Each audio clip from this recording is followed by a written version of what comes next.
Welcome to another episode of The Brand Called You, a podcast and podcast show that brings you leadership lessons, knowledge, experience, and wisdom from thousands of successful individuals from around the world. I'm your host, Ashutosh Garg, and today I am delighted to welcome an accomplished professional from the world of agri-tech, Mr. Christian Mueller from Portugal, speaking to us today, but originally from Switzerland. Christian, welcome to the show. Hi, Ashutosh. Thank you very much for having me. Thank you. Christian is a regenerative business advisor and a vice president for Recelio. I hope I have the pronunciation right. Christian's organization set up a regenerative agricultural system on over 8 hectares of land with 20,000 trees planted, which won the EU Award for Innovation in Agriculture at Zurich in 2021. So, Christian, let me ask you the first question. Tell me about your experience as a serial entrepreneur and how it has shaped your approach to sustainable agriculture. Yes, sure. Well, that's a long story, but it started 25 years ago when I had learned like 2 years before in the 90s about something very new, and that was called the internet. And I saw it, and I was, I got euphoric because I saw the potential of it in terms of communication, in terms of publishing. And I pretty much thought, okay, that's a revolution and that's the future. So let's do something for that. I was very young back then. I started my first company, which went bankrupt within 2 years. But then my second startup lifted off. It lives until today. It's one of the biggest youth communities in Germany. And I founded or co-founded several tech businesses since then. But I also dipped my toes into travel business, gastronomy, music, and event-related businesses. And I engaged also in social entrepreneurship. And I moved to West Africa in 2007. And I worked for an NGO in the area of culture and education. And then started my first tiny garden experiments there also. And living there, being exposed to nature, I was hiking a lot, surfing, and I witnessed the fragility of the ecosystem, especially in an island situation. And I learned about a Zen type of agriculture back then, which is natural farming by the great Masanobu Fukuoka. And from there, I got to permaculture and learned about that, and also learned from the locals about tropical small-scale farming, what they are doing there traditionally, actually. So so I came from this business background, and I knew how important economical viability, for example, is, and also resilience and scalability. And I was pretty unsatisfied with what I saw in permaculture, right? Not that now there are not also people like Geoff Lawton who are doing it in a pretty large scale, but I thought it was kind of incomplete. Good as a design framework, but not that good as a farming framework. So then there was a pivotal moment for me when I learned about the work of the Swiss researcher and cocoa farmer Ernst Götsch. And he introduced a concept called syntropic farming. And I saw that it was scalable. It was apparently economically working, and also ecologically and socially. And it was a whole farming framework, right? So I moved back to Portugal in Europe and started my own syntropic homestead on half a hectare of land. Met Ernst Götsch in 2016, and also a bunch of people that later on became colleagues in the following years when we founded Recelio. Amazing. And and you asked me about you asked me also about like learning. Yeah. Yes, of course. And it's funny because I think that we can learn way more from nature and agriculture for business than we can learn from business for agriculture. I would say that. But of course, there's a lot of things like you need to continuously observe, you need to constantly learn and adapt, have short feedback cycles. I think that building relationships and understanding the social tapestry is very important to unlock maximum business potential. And that is the same in a garden or in an agricultural system.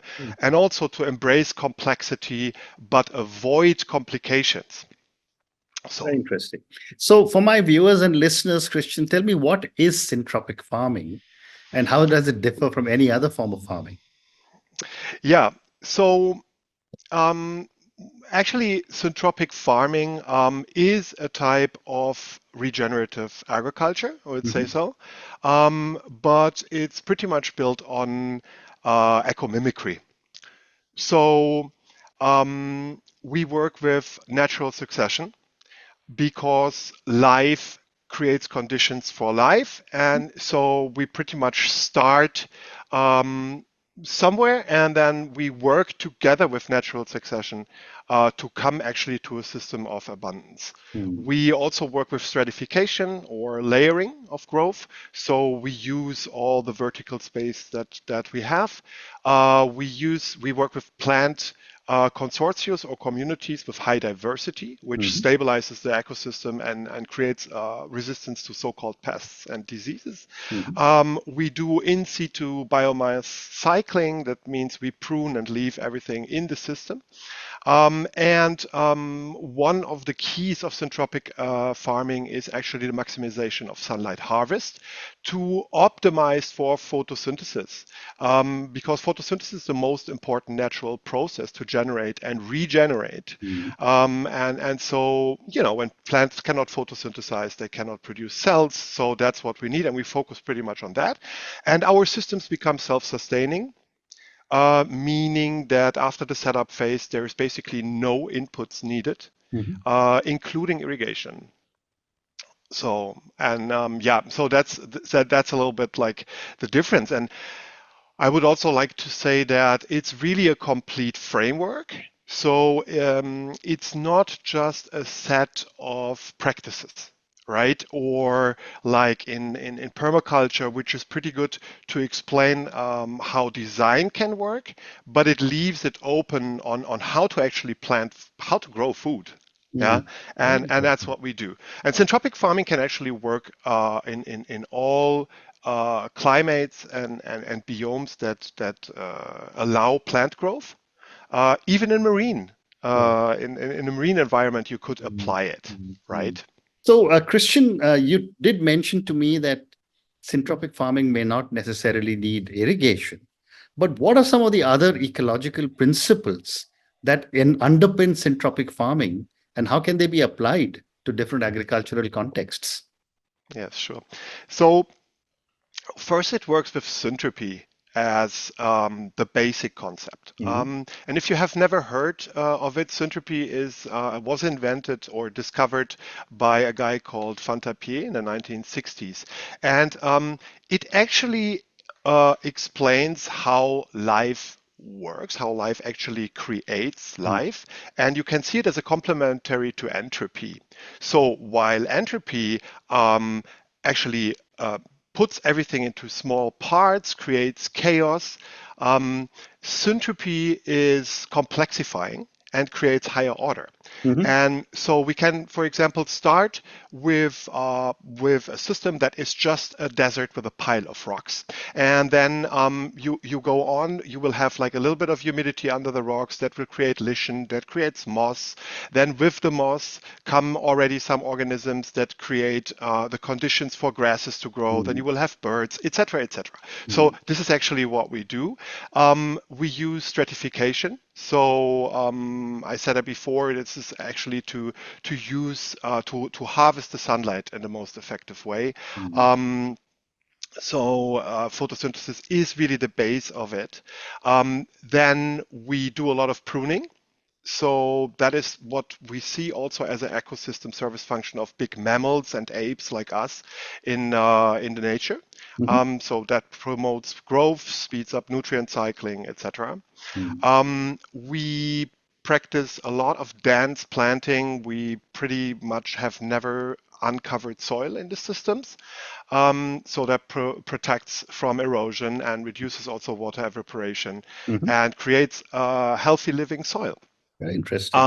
We do also we do restore water cycles by improving the soil structure and water retention, and we create a type of microclimate that even creates rainfalls. Hmm. This is why Ernst always says water has to be planted. So he says, don't irrigate, plant water. Hmm. Um, Yeah, and of course, we work a lot with cooperation, diversity, and the functionality of plants. So that means that every species has an inherent function within the ecosystem, within its macro system, Mhm. and cooperation, not competition, is what creates resilient and healthy Mhm. systems.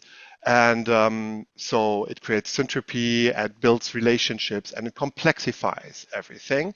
And Mhm. we also integrate animals. So both wild and domesticated, although with the wild ones it depends a little bit. Elephants, Mhm. for example, we Mhm. would try to Mhm. keep out. Yeah. Um, but so this is adjusted to the successional state of the system. So Mhm. so in the beginning it's little birds up to chickens, for example, and later on everything else can be introduced even until bovine. So Very so interesting. cattle, cows can Very also be. interesting. And have So you done any kind of research, or I'm sure you got empirical data by now, mhm. that the transition to syntropic farming is economically viable for small farmers? Yes. So there are a few things are key in this. It should be. Of Hmm. course, there is a bigger initial investment to be done in the beginning, but as a small-scale farmer, you have a lot of ways to actually make it viable. Hmm. So first, I would say start small. So that means you start really with a relatively small plots or with 2, 3 lines. We plant in lines in north-south direction all the time to Hmm. harvest a maximum of sunlight. Um, and then watch the space, maintain it, learn from it already before in the next planting season you extend. And then Hmm. you can gradually extend or however you want, linearly progressive, however you want, how you feel comfortable. The next thing is that we usually ask the farmers, so what is the worst part of your farm? Right. Where is the soil depleted? Where did you have like an area of overgrazed paddock or whatever, so Hmm. that we would actually start there, right? It doesn't take anything away from the farmers, which is Hmm. very important. Right. The next thing is that we introduce a lot of different species at the same time. And we have these tree lines, and then we have corridors in between that we call the B area, where you can grow all types of cash crops, where you can grow grains, beans, you name it. So we can actually already plant species that bring a short-term harvest, right? Depending on where you are, it can be bananas or it can be, I don't know, radishes or something like that. Mhm. So you start already with having income, and later on, then mid and long term, you will see that you have a very good return of investment. Actually, syntropic farms are able to bring higher accumulative yields. Mhm. We have amazing numbers of that. For example, in cocoa farming, we have up to 1,000 or more kilograms of cocoa per hectare, which in industrial chemical systems, Mm. monoculture systems, is often around 200 kilograms. So you Mm. see, it can be up to 5 times Oh, more amazing. in yields. And Oh. then one thing that I also want to emphasize is that we also focus a lot on farmer and farmer family health. Mhm. So, you are not only producing cash crops that you have to bring to the market and sell, and then you need to buy food for your family, which is often the Mhm. case. No, you have your food produced on farm and also medicinal herbs. It can also be firewood, which plays a big role in a lot of regions. Mm. And then after years, and also like for the next generation, you can have, for example, a harvest of noble wood, for example, of Mm. timber, of Mm. timber.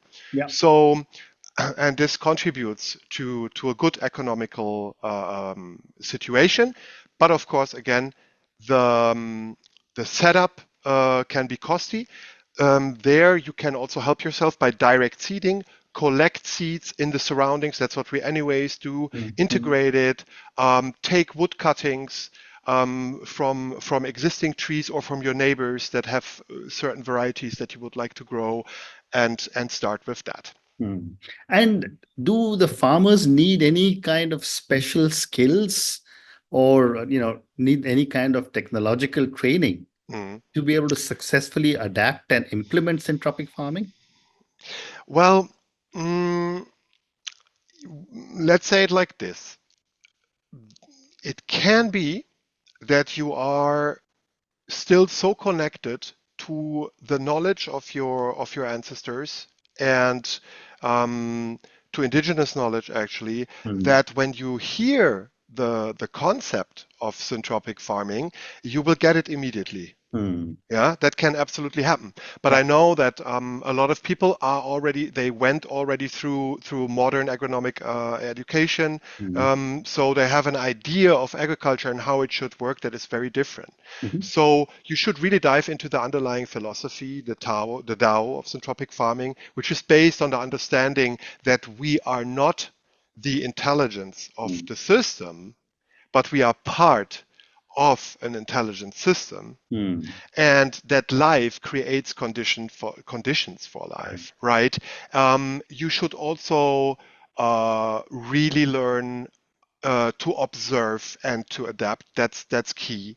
Mm, You should foster a type of systemic and ecological view on things, mm, identify ecosystem service function of species and relationships between them, and actually you would go on a type of trip to not be just a producer, right? Often farmers nowadays are just producers, mm. and you will become a steward of the land and an ecosystem assistant, actually. Very And on interesting. top of that, of course, some technical skills like pruning, tree planting, and grafting and propagation, seed conservation, and these things that have to do with trees, Mm. because a lot of farmers also are not used to working with trees, right? That's Fascinating. forestry. We Yeah, don't work with yeah, trees, you yeah, know. yeah, So yeah. yeah. So one more question relating to regenerative agriculture, and then a few questions after that on your journey. How Mhm. do you see the future of regenerative agriculture evolving in the next decade, particularly in the face of increasing climate volatility? Mhm. Yeah, that's an interesting question. Because to me it's a little bit different what I want to see within the next decade and what I see is actually Yeah. happening. So I think that um, we will see a massive market growth for regenerative agriculture. Mhm. We see already that there's more and more global corporations already getting onto the bandwagon, and I feel that regenerative agriculture will become the new conventional, right? Um, Although, if you look at the numbers right now, depending on which studies you check, it's pretty low. Mm. So really, regenerative labeled in the USA, for example, is around 2% of Mhm. produce. Yeah. But I saw a study from 2022 that said that around 60% of US American farmers have already implemented some regenerative practices. And here we Mhm. come again to this point. This is Right. just some like cover cropping or crop rotation. So it's not Mhm. regenerative in Mhm. as it is, but it implements already some Mhm. of the features or so. So Mhm. we definitely, right now farmers have to produce more in less time at a cheaper price, and this needs absolutely to change with a focus on ecosystem health and resilience. Mhm. And resilience is a good talking point also because we need to balance out resilience and efficiency. Right now, it's really all about efficiency, and we have to see like actually it's kind of like two sides. You have resilience and efficiency, and we need to balance it out better. um, we also see, as you said, climate volatility. We see that our systems are extremely resilient against Mhm. floods, against drought. It creates microclimates that cool the system down, so photosynthesis can actually happen.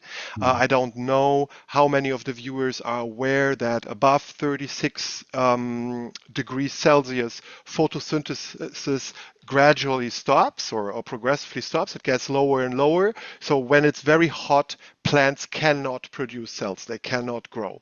Wow. So our systems can provide that, right? And yeah, when it comes to that, I think that's the future. And if I mean, like let's say how I see the development, ecological and civilizatory collapse is pretty inevitable, but we have to buffer it. And there will be a lot of suffering if we cannot provide food to the people. So I would say we need to stop feeding the world and Mm. actually start feeding our neighbors. We need to learn from what we have learned also from the pandemics, how that developed and how the supply chains were suffering from it, and we have to really get into local food production, and regenerative agriculture is the way to go for that. Very interesting. Very interesting. So, time for one more question, Christian, and this is now to you personally. What are some of the key traits or qualities that have helped you to succeed as an entrepreneur in the challenging field of regenerative agriculture? Yeah, success, that's that's a strong word. It depends Okay. always on how you define it. I don't aim to know all the answers and be a super successful person, right? I learn permanently and I make a Mm, lot of mm, mm, mistakes, right? So yeah, open to make mistakes is, for mm, example, one of the things that is very, very important. mm, Risk taking, but then also learn your lessons and apply that to your next ventures and what you're doing. mm, Um, for me, systems thinking has been key. That means that I'm able to recognize pattern and actually um, use, for example, organic models like a cell model mhm, and bringing that into the business world and explaining dynamics like that, right? Um, and then, of course, the usual things like adaptability, flexibility, but also resilience and persistence in crisis times. During the pandemics, for example, I was the co-owner of a travel agency, and we wow. had literally zero clients, Mm, zero mm, turnover, mm, and I brought the company through that time, and so that was mm, also a good lesson for me on how to do this. yeah. And well, then I mean, the team makes the dream. I would say that the collaborative spirit and working with networks of relationships and working actually with people and also giving people the chance to shine in the area that they really like to do, that Mm, is also something that for me is key, because often people enter an enterprise or a type of venture or company um, at a certain position, that they applied for, but then later on it becomes clear that they might be extremely talented in another place, or they mm, have really good ideas in product innovation and mhm, development, and mhm, and so people should be able to move, and it's really important, I think, to give people the space to do that. And to be able to do that and to handle people better, I can really recommend to get into nonviolent communication. mhm, I personally come from a pretty violent background when it comes to communication. mhm, I use pretty harsh and direct language naturally, so it helped me a lot to learn about how can I actually effectively communicate with mhm. people, without upsetting them constantly. What an amazing response. And thank you for sharing this. And Christian, on that note, I just want to say thank you so much for speaking to me about your own amazing journey, and how your experience as a serial entrepreneur helped you to shape your approaches. Thank you for talking to me about regenerative agriculture and syntropic farming, two topics that I didn't know very much about till I had done a very brief amount of reading before our conversation. And today you explained it in so much detail, not just to me, but to all our viewers and listeners. We learned many things about syntropic farming. Seems to be an answer for a lot of challenges, especially when people have small farms.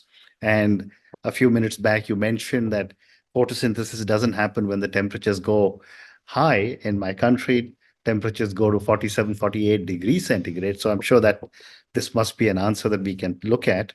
Thank you also for talking to me a little bit about some of the key traits that are required.